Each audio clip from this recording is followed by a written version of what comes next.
जय हिंद।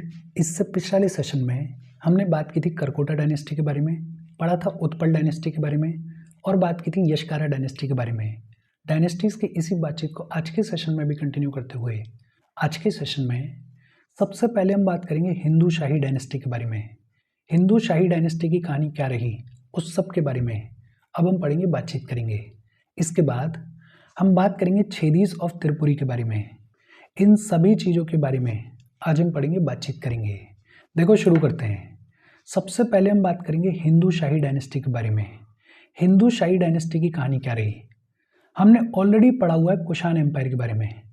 और कुषाण एम्पायर के डिक्लाइन के बाद काबुल वाले रीजन में और गांधार वाले रीजन में, बेसिकली अफगानिस्तान, नदन पाकिस्तान और कश्मीर वाले रीजन में इमरजेंस देखने को मिलेगा टर्किश शाइया डायनेस्टी का। और ये जो शाइया डायनेस्टी है ये रूल करेगी लगभग 3rd सेंचुरी सी से लेकर अर्ली 9th सेंचुरी सी के बीच में। ये जो शाइया डायनेस्टी है इसमें आगे जाके स्प्लिट देखने को मिलेगा, डिवीजन देखने को मिलेगा। एक इमरजेंस देखने को मिलेगा बुद्धिस्ट शाहीस का और दूसरा इमरजेंस देखने को मिलेगा हिंदू शाहीस का। कहानी क्या रही है, लगभग 9th सेंचुरी सी के सेकेंड हाफ के अंदर एक राजा देखने को मिलते थे जिनका नाम होता था लग तुर्मन। ये जो लग तुर्मन नाम के राजा हैं इनके एक ब्राह्मण मिनिस्टर हुआ करते थे जिनका नाम होता था कलार। ये जो कलार नाम के ब्राह्मण मिनिस्टर हैं ये शाइया किंग को ओवरथ्रो करेंगे और फाउंडेशन रखेंगे हिंदू शाही डायनेस्टी की। तो हिंदू शाही डायनेस्टी की फाउंडेशन किसने रखी, कलार ने रखी। ये जो हिंदू शाही डायनेस्टी देखने को मिलती है इसके अंदर कौन कौन से प्रोमिनेंट रूलर्स देखने को मिले, बट ऑब्वियस सी बात है सबसे पहले बात होती है कलार के बारे में। ये जो कलार हैं इन्होंने हिंदू शाही डायनेस्टी की फाउंडेशन रखी। ये जो कलार हैं इनको राज तरंगिनी के अंदर लालिया शाही भी बुलाया गया है। राज तरंगिनी के अंदर कलार को क्या बुलाया गया है, लालिया शाही भी बुलाया गया है। ये जो कलार हैं ये इनिशियली अपनी कैपिटल बनाएंगे काबुल को, लेकिन आगे चल के ये अपनी कैपिटल को मूव करेंगे और कैपिटल बनाएंगे उदबंदा को। ये जो उदबंदा नाम की जगह है ये देखने को मिलती है आज के रावलपिंडी में, आज के पाकिस्तान में। और ये जो कैपिटल मूव की कलार ने, ये कैपिटल मूव क्यों की, बिकॉज काबुल पे कॉन्स्टेंटली अरब इन्वेजन्स देखने को मिल रहे थे। तो इन अरब इन्वेजन से खुद को प्रोटेक्ट करने के लिए कलार जो है वो अपनी कैपिटल को मूव करेंगे। दो बड़ी सिंपल सी चीज़ें, एक तो ये जो कलार हैं इन्होंने फाउंडेशन रखी हिंदू शाही डायनेस्टी की, और दूसरा ये जो कलार हैं इनको राज तरंगिनी के अंदर क्या बुलाया गया है, लालिया शाही बुलाया गया है। ये जो कलार हैं इनके बाद पावर में है जयपाल। और ये जो जयपाल हैं ये सक्सेसफुली अपने किंगडम को टर्किश रूलर्स के इन्वेजन के अगेंस्ट में डिफेंड करेंगे, और इसीलिए इनको लोकल लोग जो हैं वो हीरो के जैसे सेलिब्रेट किया करते थे। ये जो जयपाल हैं इनके बाद पावर में आए इनके बेटे आनंदपाल। और ये जो आनंदपाल हैं ये बड़े ही तगड़े वॉरियर हुआ करते थे, बड़े ही एबल जनरल हुआ करते थे। इनफैक्ट आनंदपाल गद्दी पे बैठेंगे उससे पहले कई सारे बैटल्स में पार्टिसिपेट करेंगे, कई सारे बैटल्स को सक्सेसफुली लीड करेंगे। बेसिकली अपने फादर जयपाल के टाइम में ही आनंदपाल जो हैं वो कई सारे बैटल्स को सक्सेसफुली लीड करेंगे। इनके रेन के दौरान भी कॉन्स्टेंटली गजनविट्स के इन्वेजन्स देखने को मिलेंगे, और इन इन्वेजन्स की वजह से आनंदपाल के रेन में ये जो किंगडम है ये हल्का सा वीक हो जाएगा। जैसे एक बैटल देखने को मिली, बैटल ऑफ चाच। ये जो बैटल ऑफ चाच है ये देखने को मिली महमूद और आनंदपाल के बीच में, और इस बैटल में आनंदपाल को खूब सारा नुकसान हुआ। तो इन कांस्टेंट इन्वेजन्स की वजह से आनंदपाल के टेन्योर के दौरान किंगडम जो है वो वीक हो जाएगा। अल्टीमेटली होगा क्या कि लगभग 1010 सी में ये जो आनंदपाल हैं ये गजनविट्स के साथ में एक पीस ट्रीटी साइन कर लेंगे। पीस ट्रीटी साइन कर लेंगे और फिर शांति से रहेंगे। Ultimately he will pass away. कुछ हिस्टोरियंस जो हैं वो आनंदपाल को किंग पोरस के साथ में कंपेयर करते हैं। ये वही पोरस हैं जिन्होंने अलेक्जेंडर को अपोज किया था। किंग पोरस के साथ में आनंदपाल को क्यों कंपेयर किया जाता है, बिकॉज इन्होंने महमूद ऑफ गजनी के अगेंस्ट में रेजिस्टेंस ऑफर किया था एक लंबे चौड़े टाइम पीरियड के लिए। तो कुछ हिस्टोरियंस जो हैं वो आनंदपाल को किंग पोरस के साथ में भी कंपेयर करते हैं। ये जो आनंद पाल हैं, इनके बाद पावर में आए त्रिलोचन पाल। ये जो त्रिलोचन पाल हैं, इन्होंने किंगडम को एक्सपेंड किया और इनके रेन के दौरान जो किंगडम है वो रिवर इंदस से लेकर अपर गंगा वैली तक देखने को मिलता था। मतलब एक सब्सटेंशियल एक्सपेंशन देखने को मिला इस हिंदू शाही डायनेस्टी के किंगडम में under the leadership of Trilochan Pal. ये जो त्रिलोचन पाल हैं, ये शिवालिक हिल्स को भी कॉन्कर करेंगे। राय ऑफ शर्वा से शिवालिक हिल्स को भी कॉन्कर करेंगे। अल बरूनी ने अपनी जो राइटिंग्स लिखी हैं उनमें लिखा है कि इनिशियली ये जो त्रिलोचन पाल हैं, ये गजनविट्स के साथ में इनके फादर ने जो पीस ट्रीटी साइन की थी उसको ऑनर करेंगे, लेकिन लेटर ऑन ये महमूद के अगेंस्ट में रिवेल कर देंगे। और अल्टीमेटली होगा ये कि अल्टीमेटली ये जो त्रिलोचन पाल हैं, इनको खुद के ही ट्रूप जो हैं वो 1022 सी में असैसिनेट कर देंगे, मार देंगे। पंजाबी फोकलोर की अगर बात करें तो पंजाबी फोकलोर में ये जो त्रिलोचन पाल हैं, इनको last Punjabi ruler of Punjab के तौर पे देखा जाता है। ये जो त्रिलोचन पाल हैं, इनके बाद पावर में आए भीमपाल। एक बड़े फेमस हिस्टोरियन हुए उतबी, और ये जो उतबी हैं, इन्होंने भीमपाल को फियरलेस बुलाया। उतबी ने भीमपाल को फियरलेस बुलाया। एक बैटल देखने को मिली, बैटल ऑफ नंदान।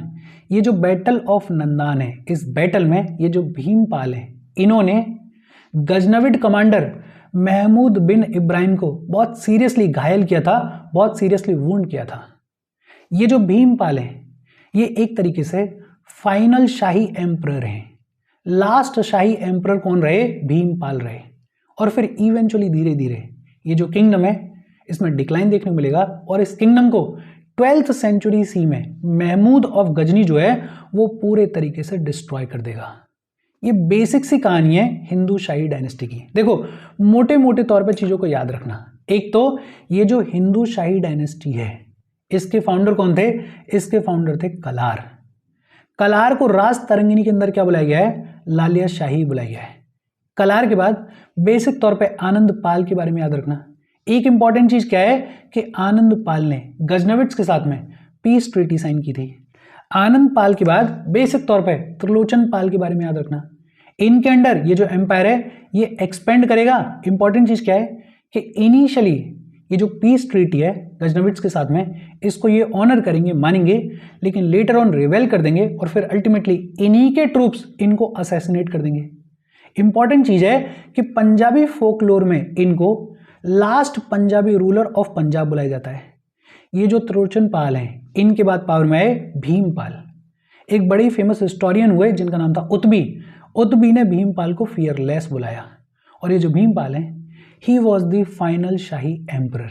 इजी और सिंपल सी बातचीत है। देखो, मैं हर सेशन में बोल रहा हूँ, इन सब चीज़ों को एक एक करके रटने की ज़रूरत नहीं है, क्योंकि यूपीएससी बहुत लाइटली इनके बारे में कभी कभार पूछता है, या फिर आपको ज़रूरत पड़ेगी तो किसी क्वेश्चन में मेंशन करने की ज़रूरत पड़ेगी। तो बहुत ही लाइटर नोट पे इन चीज़ों को दिमाग में रखना। होपफुली यहाँ तक चीज़ें आपकी समझ में आई होंगी। हम आगे बढ़ें उससे पहले वीडियो पे लाइक के बटन को दबा दो। लाइक दबाना ज़रूरी है, बिकॉज यूट्यूब ऐसे ही फंक्शन करता है। जब आप वीडियो पर लाइक के बटन को दबाते हो तो यूट्यूब वीडियो को कंसिडर करता है और थोड़ा सा पुश कर देता है। तो लाइक का बटन दबा दो, शेयर कर दो अपने सोशल मीडिया हैंडल्स पे, व्हाट्सएप वगैरह पे अपने फ्रेंड्स को। जो भी लोग इसमें इंटरेस्टेड हैं, इससे रिलेटेड पढ़ाई कर रहे हैं, उनको शेयर कर दो। अगर चैनल को सब्सक्राइब नहीं किया है तो फॉर श्योर चैनल को सब्सक्राइब कर लो। और अगर आप केपेबल हेल्प करना चाहते हो तो आप हमें हेल्प कर सकते हो by clicking on the join button, या फिर आप कंट्रीब्यूट भी कर सकते हो क्यूआर कोड को स्कैन करके। अच्छा, हिंदू शाही डायनेस्टी की कहानी क्या रही? होपफुली मोटे मोटे तौर पे आपको समझ में आई होगी। इसके बाद बात आती है छेदीज ऑफ त्रिपुरी के बारे में। ये जो छेदी नाम का रीजन है, इसको दहाला मंडल भी बुलाया जाता था। छेदी नाम का ये जो रीजन है, इसको दहाला मंडल भी बुलाया जाता था। और ये जो छेदी नाम का रीजन है, ये देखने को मिलता है नर्मदा रिवर और गोदावरी रिवर के बीच में। ये जो छेदी नाम का रीजन है, इसमें रूल देखने को मिला कालचुरी डायनेस्टी का।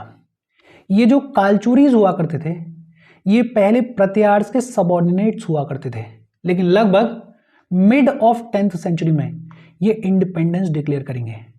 और ये जो कालचुरीज है, ये अपनी कैपिटल बनाएंगे तिरुपुरी को। तिरुपुरी जो कि मध्य प्रदेश में जबलपुर के पास में देखने को मिलती है, उस तिरुपुरी को ये अपनी कैपिटल बनाएंगे। छेदीज ऑफ त्रिपुरी, कहानी क्या है, ये जो छेदी रीजन है इसको दहाल मंडल बुलाया जाता था। छेदी रीजन कहाँ पे देखने को मिलता है, नर्मदा रिवर और गोदावरी रिवर के बीच में। ये जो छेदी वाला रीजन है इसमें कालचुरी डायनेस्टी का रूल देखने को मिलेगा।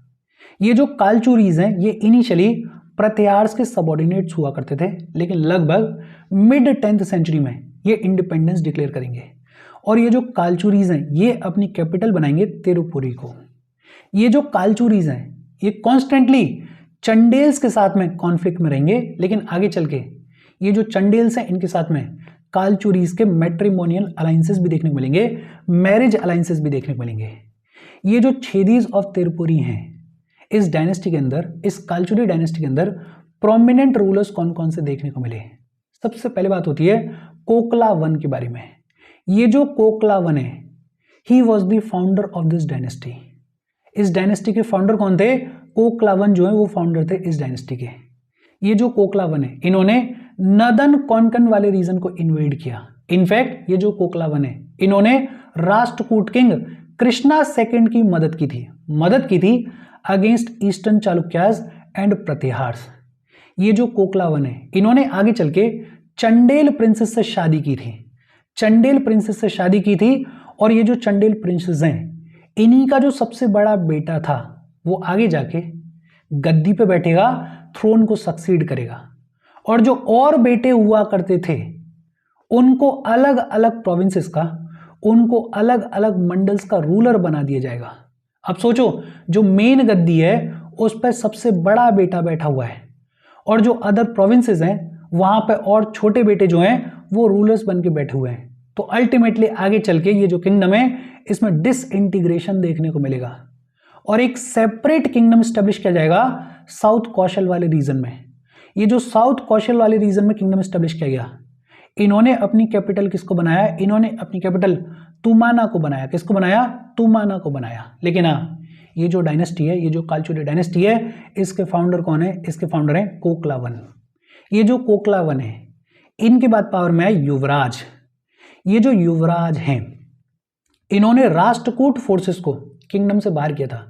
बीच में एक दो राजा और देखने को मिले और उस दौर में ये जो राष्ट्रकूट रूलर्स हैं इन्होंने अपना कंट्रोल स्टैब्लिश कर लिया था इस छेदी वाले रीजन के ऊपर। लेकिन ये जो युवराज हैं ये राष्ट्रकूट फोर्सेस को इस रीजन से बाहर भगाएंगे। एक फेमस पोएट देखने को मिले राजशेखर। राजशेखर का एक ड्रामा है विधा सालभंजिका। ये जो विधा सालभंजिका है ये सेलिब्रेट करता है युवराज की विक्ट्री को ओवर द राष्ट्रकूट फोर्सेस। तो राजशेखर का जो विधा सालभंजिका नाम का ड्रामा है वो सेलिब्रेट करता है इनकी विक्ट्री को। एक कालचुरी इंस्क्रिप्शन देखने को मिलता है। ये जो कालचुरी इंस्क्रिप्शन है ये बताता है कि ये जो युवराज हैं इन्होंने कश्मीर और हिमालयन रीजन को सक्सेसफुली रेड किया था।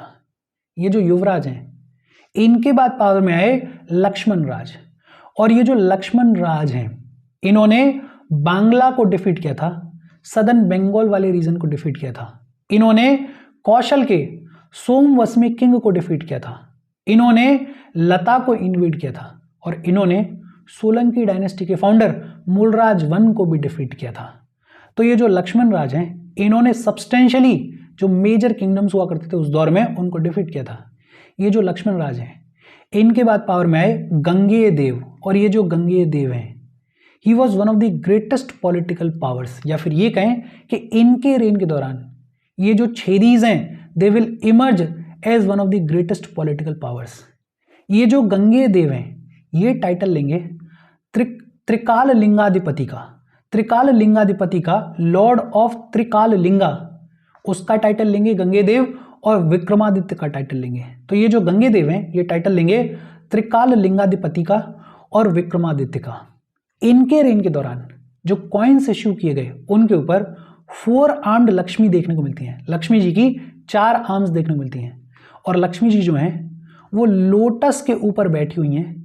उनके अपर हैंड में एक लोटस पकड़ा हुआ है उन्होंने, और ये जो 4 आर्म्ड लक्ष्मी कॉइन्स हैं इनके ऊपर जो इंस्क्रिप्शन देखने को मिलता है उस पर लिखा हुआ है श्रीमद गंगेय देव, और ये जो श्रीमद गंगेय देव लिखा हुआ है ये नागरी स्क्रिप्ट में लिखा हुआ है। तो ये जो गंगेय देव हैं इन्होंने टाइटल लिया त्रिकाल लिंगा अधिपति का और विक्रमादित्य का, इन्हीं के रेन के दौरान 4 आर्म्ड लक्ष्मी वाले कॉइन्स भी देखने को मिलते हैं। ये जो गंगे देव हैं, इनके बाद पावर में आए लक्ष्मीकरण। ये जो लक्ष्मीकरण है, इनको करण भी बुलाया जाता है। और ये जो लक्ष्मीकरण है, ये अपने फादर से भी ज़्यादा सक्सेसफुल थे in terms of military expeditions. ये जो लक्ष्मीकरण है, इन्होंने कई सारी डायनेस्टीज को हराया था। इवन साउथ में जाके इन्होंने डायनेस्टीज को हराया था। जैसे इन्होंने पल्लव्स को हराया था, कुंग्स को हराया था, पांड्यास को हराया था। तो ये जो लक्ष्मीकरण है, इन्होंने सिग्निफिकेंटली अपनी जो लेगेसी है उसको आगे बढ़ाया।